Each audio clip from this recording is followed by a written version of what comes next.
thanks to them for having us. And I hope that you're enjoying the breakfast. This discussion is really just to kick off the day and to kind of open to your minds to some of the conversations that we're going to be having later on. And I hope really to kind of get those cogs whirring and in the mindset of discovery and collaboration, which is what we're all about here. And I hope that you'll have some really fruitful meetings and conversations in the interactive area as well as in the stage. So we've got this panel, Future of Customer Interaction. One word that's probably missing from that title is context. Context being the kind of buzzword that everyone's hearing at the moment. And what does that mean? Where are the customers? How do we go where the customers are now? And our panelists here to join me are doing some really interesting work in this space. I'm going to ask you, before I can launch into questions, I'm going to ask you, David, to start. Go down and kind of introduce yourself. And a quick kind of 60-minute précis, 60-second précis. My coffee will be. Who are you? Where did you come from? Sure. Okay. Yeah. 60 minutes. So I might need to get my laptop. Yeah. Yeah. So my name is David Nunn, and I'm responsible for Braintree in Europe. And Braintree is an online and mobile payment platform which is all about next generation customer interaction and commerce experiences. So we are right at the intersect of mobile commerce and exactly as you're saying there, contextual commerce and the evolution thereof. Nick?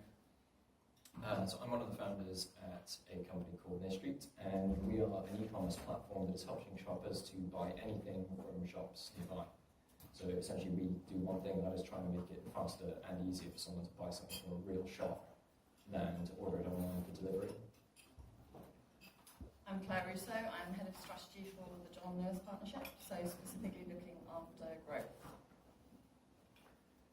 Jeff Chapin, one of the co-founders and head of the physical product team at Casper, and we're a US-based sleep-focused startup. People have heard of us usually because of our mattress, which is sold in a box and shipped through UPS. We have a bunch of other products that are sleep-focused, and we'll continue to expand over time.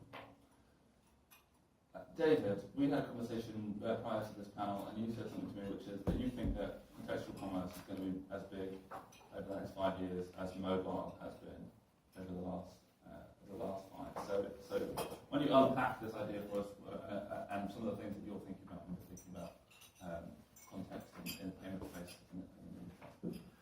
Yeah, sure. So I think if we go back to the evolution of commerce and payments, really that would be the right place to start to kind of give the backdrop of what contextual commerce is. I think the first credit card came out just before 1960, so not a lot changed between then and the advent of some of the e-commerce giants like the eBays and the Amazons coming out at 1995. So we kind of have 40 years of card payments happening in store or over the phone, but not much innovation thereof. I think the advent of e-commerce, from 1995, was where things really got going. But then 2007, the introduction of Apple's iPhone was the kind of start of this vortex of change that we're in today. So I think since the advent of the iPhone, not much actually happened by way of commerce on a mobile phone. But I think 2012, 2013, 2014 is when this kind of really exploded. And the last 2 or 3 years is when we're now seeing an unbelievable pace of change and all sorts of new payment functionality, payment technology out there. New wallets, Apple Pay, Android Pay, Bitcoin, etc., etc. So I think we've not much has happened since 1958 at the start of everything with the Bank of America's Chimera card, and then we kind of get this hockey stick curve of growth where we get to kind of 2013 to now, where it's an absolute explosion of new experiences, consumer driven because it's all about convenience. How do we want to pay, and what's the easiest way for us to do that? I think that's what's driving. So consumer is actually the key here, which is driving change, and I think it's that intersection of consumer driving it plus technology enablement, meaning that we've now got this advent of contextual commerce. So contextual commerce is ultimately the consumer buying what it wants to buy or what we want to buy in the context of where we're actually spending our time. And I think we've got a big challenge ahead because all of this evolution of commerce and payments is happening. That traffic is moving mobile, but we're seeing a big chasm between shopping sessions, which are now unequivocally on mobile. We have 60% of shopping sessions, according to things like ComScore and eMarketer, Gartner, etc., happening on a mobile device. And according to Zenith Media, they think that's going to be 75% happening in 2017. What we're not seeing is mobile commerce happening, so transactions are actually happening to that level. So depending on what media source that you look at, we're looking at somewhere between 12% of all e-commerce transactions actually happening on a mobile device, going up to maybe 22%. So Gartner says 22%. We have eMarketer saying 16%, ComScore somewhere like 12%. So if you average it all out to around 20%, we've kind of got this chasm between 20% of actual mobile commerce and 60 to 75% of people shopping there. So between 40 and 60% of opportunity for actual mobile commerce to grow. And just briefly to kind of explain that context further, you're enabling things now really on the kind of emerging side of things, payments and purchases from inside things like Facebook Messenger, directly from places like Pinterest, directly from places like directly from inside email. For those of you, and I'm sure there are many of you who spend a lot of time at conferences around the world, and I was just recently come back from Web Summit in Lisbon, and David Marcus of Facebook was talking about this, and I think it's 3,000 or something for Facebook bots now. Also, primarily in China with WeChat and Hike in India, and you see this, especially in emerging markets, where this is really an area of enormous growth that people are making. This is really changing people's lives, and people are actively making purchases. This is not kind of a gimmick, this is a huge kind of reality there. And in many ways, the kind of Western world is kind of just starting to catch on, so it's quite interesting. But Nick, maybe you can talk a little bit about why we have that gap in your experience. I think we've all experienced this kind of technology gap between you're browsing for something online, you're maybe on your mobile, you get there. Is it payments? Is it the delivery? The technology isn't there. Why is there this enormous opportunity, but also enormous limitation, obviously, of what's happening in the mobile space? So we think the contextual part of it, we think about, we think about it in a little bit of a different way. So we think about contextual as in where you are at the moment you're trying to make a purchase and what's the easiest way for you to do it. So if you're out and about right now, and as many of us have today, let's say your phone is running low on power and you've forgotten your charger, well, what do? You probably tap into your phone, where can I get an iPhone charger near me? And your phone will just tell you tons and tons of places that you can order it online, but your phone will have absolutely no idea that it's on the shelf of 2, 3, 4 dozen shops near here maybe. And so I think that's why for us we see such a huge divide, because when you look for something, you're looking to make a purchase. Now, I think it was Stuart, the delivery company, they did some research earlier this year, I think something like 78% of people make a purchase within 2 or 3 hours of looking for something when they're out and about in a mobile context, so out and about on the streets. But today, when you're actually trying to make that search and make that purchase, it's a really rocky, terrible journey. So in this iPhone example, I think what most of us here would do is say, well, which electronic shops can I think about and shortlist in my head? Well, I think Maplin's does this, probably PC World, Curry's. Let's just look for them, see who's got a shop near me. Now let's go through their site and go through a click and collect process and see, oh no, there's no store near me. The Maplin's, let's go back. Let's do the same thing with PC World. And it's a messy, horrendous experience when you think, actually, if you just want to order it online and have it delivered, it's really quick. And so that's why, with what we're doing, we're trying to say, well, actually, what's in the shops around you, what's on the shelves around you? Let's smooth that experience so that if you're out and about and you just need to get something, and there's a shop that has it nearby, we want to kind of make sure that that's what you see first, and that's whether it's in our site where you're shopping, or indeed if that's actually just natively within Google, because we think that's why you have such an interruption, because the way you shop on a desktop PC versus the way you shop on a mobile, it's incredibly different. You're looking to do something quite different at that moment of purchase. Jeff, talk us through your experience, because obviously Casper has kind of developed very quickly developed a reputation. You know, you grew up in out Valley. There was a lot of kind of virality in the way that the brand emerged in terms of the unboxing videos and things like that. But when you're dealing with customer interaction and you're thinking about the way that you do this, whether it's on mobile or through things like delivering customer service, what are the kind of ways that you're thinking differently, do you think, than some of the established kind of retail players? Yeah, I think that's I just want to comment on why it's difficult. So our internal numbers match those general industry-wide numbers. I think more than half of our traffic is to mobile, but our conversion rate on mobile is 1/5 to 1/6 of what it is through desktop. And our take on it is, and I think it's what you're saying, think about the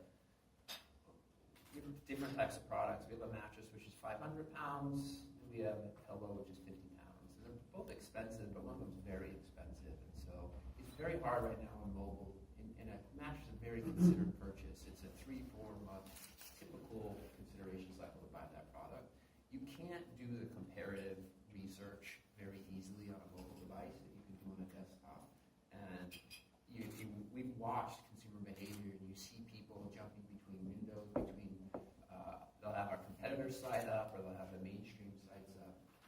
And it's a very hard thing. We do see people accessing mobile while they're in like events and in their dreams to look at our product, but not converting there. And I think that's we've implemented Apple Pay, but it's really going to be more of a tool for us as we launch more lower cost products. We find it's going to be a really steep hill to climb to get people to convert for such an expensive product that we're selling. To your question about like how we engage and communicate with our customers different than traditional retail, is that Yeah. I'll talk about it more in an hour or two. I think we're exceedingly active in communicating through modern social media tools. It's been that way since the very beginning. It's particularly in what is a very old school industry, which is mattress retail. It's about as stuck in the 1970s as you can get. So it was actually like a really open space for us to fill into. I think the one thing we do that works very well is like we're very non-transactional in our communication. So we will post photos of egg sandwiches, of slippers, of movie night. When we host events, I'll talk about it more later, but physical space for us, we do have physical retail spaces. We do, but we don't really care that much about like the dollars per door that we get out of them. It's all about how we can engage and build community in that physical space. When we invest in a pop-up store or an event or a full-time store, what we care about is hosting events. So it's an offline analog interaction, but what we get out of that is an enormous amount of social media and sharing. So the customers or people who are interested in Casper that come to those events, they're doing our marketing and advertising for us in a way. And that scaling up of like, we see it a little bit, we create some experience, and then let the participants scale the marketing is a far more effective way and far less expensive way to get our name out into the world than us buying Facebook ads or Twitter ads or YouTube ads. I should say that we have a roving mic, and I don't want this to just kind of be like a question and answer right at the end. If you have a point that you want to add to the discussion, please just kind of put your hand up and jump in, and we'll kind of work it out as we go along.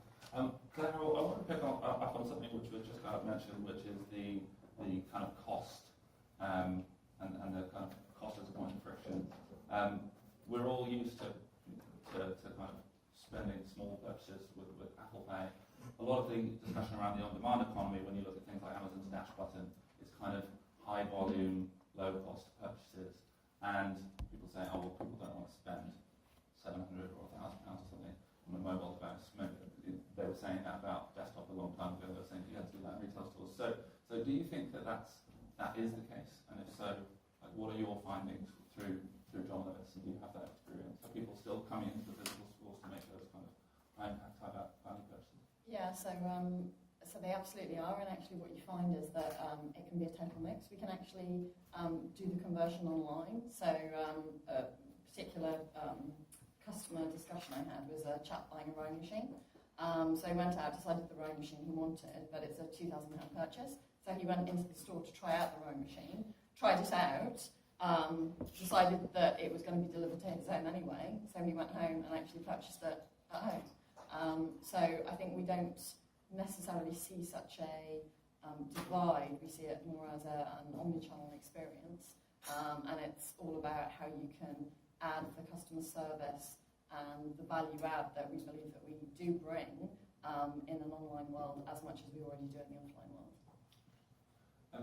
David, when you are dealing with things like Messenger and some of these emerging kind of forms, is that something that translates as well? Are you kind of thinking high volume, low cost, or where do you see that these kind of emerging paradigms kind of fitting in to people's patterns, and do you have any data that you can kind of share with us as to your subset? Sure. So, yeah, I think, when it comes to Messenger, I think, they're looking east at WeChat and thinking, wow, this is a runtime in which you can do many, many things without actually having to leave the context of the WeChat app.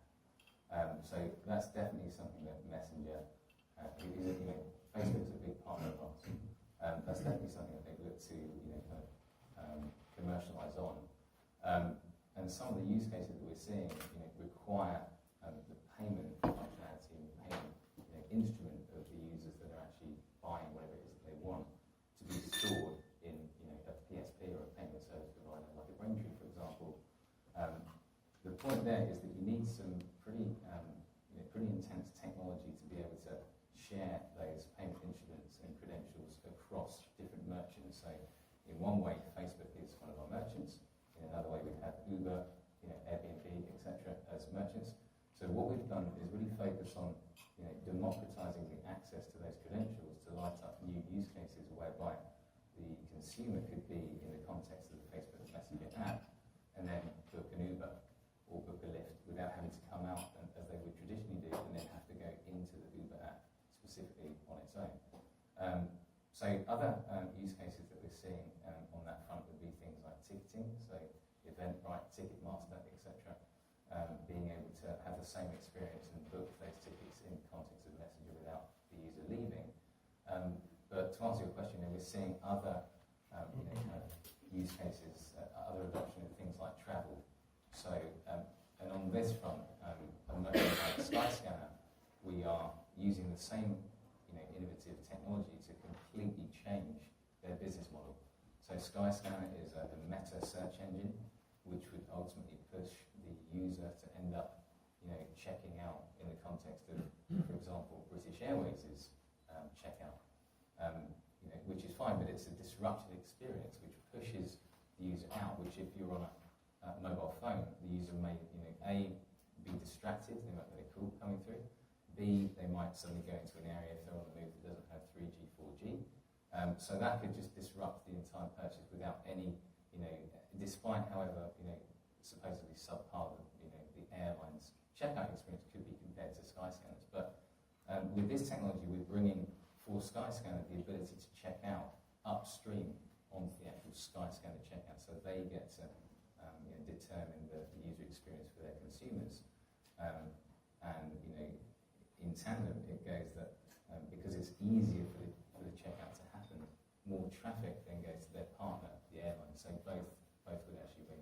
I think the final point would be other use cases that could be lit up with this technology would be things like loyalty, and sharing around in the context of Messenger, having loyalty platforms and the points accruing for the consumer without having to actually go out to another app or another website to actually make that happen. Loyalty is an interesting point because one of the things that I want to talk about is kind of trust, both trust has a lot of meanings we have to come to this conversation. First of all, they're talking about kind of security, which is an important part of our discussions now. And the other is when it comes to friction, when it comes to if I'm buying within a WeChat or a Facebook Messenger, I'm typically going to go to the brands probably that I know, and most of them will be kind of brand names that are established and have the technology to kind of be backing these platforms. But also, for example, if I'm purchasing something one click straight from with an email, it's because I know retailer, I know that products fit me well, or I know that the quality is good. So how important is that in terms of that interaction, like the brand trust, and also what are the obstacles therefore for kind of smaller retailers to come through? Claire, maybe you can kind of talk a little bit about that. John Lewis is kind of well trusted.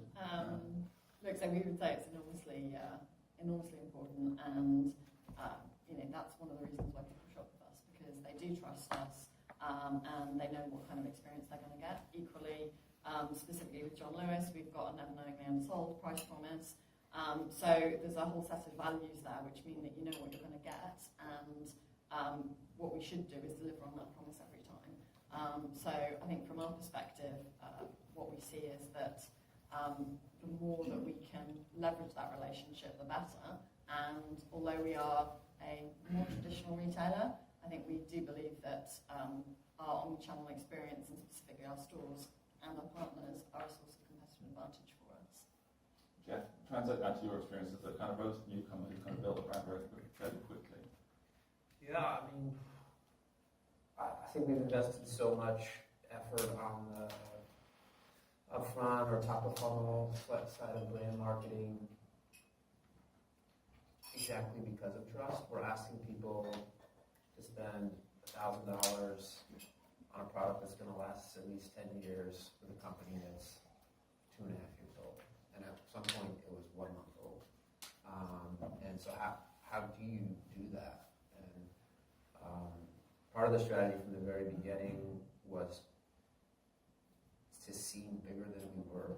So if your friend posts about us on social media, if you see a story in the news, a magazine article, an advertisement on the tube or New York on the subway, there were tons of people I've talked to when we tell them that we're 2.5 years old, they don't believe it. They think we've been around much longer. So we invested a ton there to build a brand, to get trust. I think on the payment side of it, it's interesting for me. I think like buying through Messenger or WeChat or whatever, at least in our experience, is trust is important at a certain price point. For lower cost things, like you can, it doesn't really matter if you're buying from them or not. Mm-hmm. But where we are, it's like eminent. I want to talk a little bit about kind of scale and kind of delivering some of these technologies. We're going to be talking a lot about today about things like AI and cognitive systems, whether that's from customer service to actual purchasing now. We're going to be talking things about the far future, like drone delivery, down to kind of more innovations within the physical retail space. A lot of these questions quite often deal with the very large brands who can kind of afford to adopt these new technologies or afford to have their own technology departments in-house. Nick, you're obviously dealing with much smaller retailers, and I wonder at what point, where's the inflection point for you when you see, when you speak to some of your internet shops that you're dealing with? We talked about the kind of gap between mobile conversion and browsing, and for a lot of people that's been a discussion for a long time. It's like, well, if it's only going to result in 12% conversion, then how can I justify a huge investment in this? I'm going to have to do it some other way. So how do you kind of work out what that inflection point is? Is it looking at data? Is it talking to people? And what are the challenges that some of those kind of smaller independent retailers are facing? So this actually neatly ties back to the previous question around trust, because as a marketplace business, we have to kind of walk that trust line very, very carefully while also allowing ourselves to scale. Because what we see is we work with retailers of all sizes. I think the small shop we work with would fit in maybe one corner of this room. The biggest one's spread over 4 floors and has about 35,000 unique items. And what we generally see is the larger stores convert much better because they provide a quicker service. So without going into the technology too much, what we do is essentially, we never know exactly what is in a store. So at the moment an order comes in, we're probably somewhere between 80 and 90% confident that that's in the store, and that's just a reality of retail, as I'm sure many people here will be familiar with. But what we do is then confirm it with the store incredibly quickly using some system that they already have in the store. So perhaps it's an automated phone call we find is the larger retailers are very, very good at systematizing that and saying, cool, we know we've got a process of how we accept this. Some of our bigger shops, want to talk about 4 floors, accept orders in about 2.5 minutes. And they're an incredibly high success rate. So what we see on the platform is customers really trust those, and our repeat customers go back to those same shops, even if they're further away than smaller retailers. And so we then have this slight dilemma where smaller retailers who maybe struggle to build that trust because either they have to occasionally miss an order because they just didn't meet the 20-minute time limit we have for them to accept it, or they had to decline a couple of orders because it says, look, we sold this earlier today and we haven't updated our stock yet. We really struggle to kind of help these guys build trust, because what we don't want is a customer coming on the platform and saying, oh, I've had 2 orders declined, this platform just isn't worth it. They never actually have what they say they have in stock. So for us, balancing that and saying we need enough of a mix of large shops that can kind of systematize this process and accept orders and build that trust is important. But then having the small shops as well that add the color and the variety to the platform is really important, but keeping them up to a standard that equates to what the big guys can do is really, really tough. And I don't have an answer for how we do that yet. We work with them kind of on a one-to-one basis when they order, kind of acceptance rate drops below a certain point. But keeping kind of this mix and this trust on the platform is really, really difficult. And it's something that we focus a huge amount of our development time on how we can automate that and improve it constantly. I want to open it to questions in a second, but you mentioned it. There's a couple of things I wanted to hit on. One is like a buzzword that you hit on there, which is platforms. So much of the conversation around kind of contextual is, let's go to where the customers are. Most of the time that involves large Silicon Valley companies who are dominating our kind of media consumption these days. How do we navigate that, and what are the kind of risks? I'm interested, and David, I'm sure that you'll kind of have some insights on this process. But Claire, for example, talk us a little bit about what were some of the questions that you would ask before you went into a partnership with a company like Facebook and were deploying a John Lewis chatbot. Is there a chatbot on the way? Not as far as I'm aware, and even if there was, I wouldn't tell you. I think we would have quite some questions to ask on that. Clearly something that we need to consider, because when you start to look at all the private equity money, they're all putting money into Messenger and payment systems from Facebook, right? So we're absolutely aware of that. We today aren't 100% certain how that would work for us, but it's something that will be on the table to consider, and let's consider it as we would any other business opportunities. It may be that we decide to go that route, it may be that we don't. But today I guess we're just not fully clear on how that specifically works for us. So yeah, for discussion. David, do you see platforms like Messenger and when you do integration with things like Pinterest, people are talking about shopping on directly from things like Instagram now, do you see that as very much kind of partnership where the platforms retain a lot of control, or do you kind of buy into this idea, well, that's going to be the new app space and it's going to be open and it's going to be competitive? How does that kind of industry look now when you compare to something like the apps of 2007 or whatever it was? Sure. So firstly, I don't think that there's going to be the arrival of multiple platforms out there. I think that we're kind of seeing the very largest ones out there. There's a bit of consolidation around, but we haven't seen many more than the Messengers, the Pinterest, the Instagrams, etc. I think we're going to have that kind of 3, 4, 5, 6, 7 who's going to own everything. But I think that the key for them is they're seeing so much traffic on their site, whether it's in an app or on a website, and they're not monetizing that footfall. So the big question for these guys was that, what are we going to do with all these hundreds of millions of people? Why can't we monetize this? And the advent of contextual commerce, starting from a place where, okay, we've just got some geolocation showing, some pretty basic content to the user. I think with with the kind of evolution of this artificial intelligence and machine learning algorithms, etc., which ends up surfacing up much more curated, relevant content to the user, if the user is on the phone, they're not going to be flicking through lots and lots of pages. They may get interruptions from text messages or calls coming in. They just haven't got that kind of time. They also won't, probably the reason why we're looking at the conversion level being down at 12, 20, maybe 22% versus the rest of e-commerce, because they just haven't got the, if you like, the inconvenience appetite to actually key in between 15 to 25 digits on the mobile device, whether that's their card number or shipping address or whatever it is. So if you kind of take the friction out of those three things, that's where the platforms are saying, right, well, this is where our guys are. If we can supply and provide an experience which gets rid of the actual headache of having to do those types of things in a quick and easy interaction, that's where we'll start to see some real monetization of the football that's on our sites. So things like Pinterest have realised that when they do eventually push out their consumer to the end website where consumers are going to buy their products, it's a staggered and a stuttered experience. So we've seen some great traction with enabling them to bring that payment in context over there, and so the user doesn't have a kind of a stuttered experience.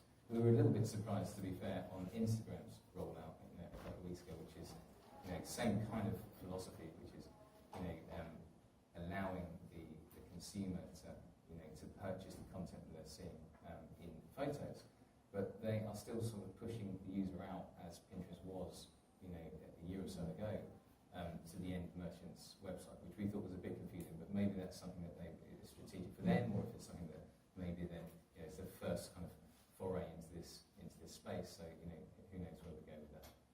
Maybe Kevin's system watching, you can take that feedback. Any questions from the audience? Please put your hands up now. We'll go to you in just 1 second. Before we do so, I want to ask our kind of my closing question, which is, we're going to be hearing a lot about emerging technologies today. Some of you are making strategic decisions for your company. Some of you probably are informing those. Where are you putting your money right now? We're talking about cognitive intelligence, we're talking about AI, we're talking about delivery, we're talking about a lot of different things, areas of really interesting innovation and growth. But what to you is like the one point where we need to improve this, let's invest. Jeff, you can start first. Yeah, I think the most interesting thing for us is, it's kind of weird, it's very analog, is on our customer service team. So I mentioned last night at dinner, there's about 25% of our workforce is customer service. And there's huge anomalies in terms of how successful they are at converting an inbound phone call or inbound chat. 3 to 4x difference between like a high performer and a low performer. And I think in general, using more technology to understand why one person is better than the other, to improve that inbound experience, which is still very old school. I mean, it's somebody calling somebody in our office in New York and talking on a phone for 30 minutes. And, where's the role of VR in that, or AR in that, or bots, and all this process is something which is an area we're interested in exploring, because more than leveraging, we can, instead of having 40 customer service reps, we can have 20. What's more interesting is if those 40 double their conversion rate. That's a far bigger win for us than saving some efficiency on staffing. And that's we don't have to get any more inbound traffic, we don't do any more advertising. We change conversion rate, we can double our business. So what we're currently investing in is building out the customer proposition and testing customer demand. So on some of the much newer stuff, like AI, our view would be that it's going to be other guys who crack it. I mean, we are a retailer, right? So fundamentally, we do traditionally what we've always done, is boxes. So I think our view is that other guys will likely crack that, and we would probably get things in more software as a service rather than anything else. We're spending a lot of time going into next year on predictive analytics. So right now we're sitting on tens of millions of data points of precise locations of where people are searching and browsing for different products. And then each day from the shops we work with, we get somewhere in the region of 3 to 4 million live product updates. So we have these two incredible pieces of data around what people are looking for and where they are and where the products actually are. And we're not doing anything with that yet. We're not saying, well, actually, if you could get these retailers to start stocking this on this side of town, because the customers are now, instead of 10 miles away, they're 3 miles away, that would massively help our conversion rate. So it's, the end goal is this conversion rate, but we're trying to do it through predicting where stock needs to be at different times by looking at this vast amount of data we're not really doing that at the moment. Yeah, so I think for us, what's super interesting is conversation as a platform. We're seeing a big rise in chat commerce, which is kind of being evolved and enabled by this whole kind of bot culture that's kind of taken this year by storm. So I think that enabling payments by voice is probably the next most interesting thing that we're starting to see an appetite for. Whether we get to quite the Minority Report style, guy walks into the shop and suddenly he's being tuned into by his retina and upsold and cross-sold, something he bought because of the purchase history that they've got. I don't know, but the technology exists today to support that. It's just about bringing all the different facets together. So we go. I hope that we don't ever end up at sort of Terminator 2 style thing where we enable such incredible machine learning that they end up turning on us and destroying the human race. But I think somewhere before we get to that, it is kind of vocal commerce and payments initiated and conducted verbally. There's a question there. Have we got a microphone?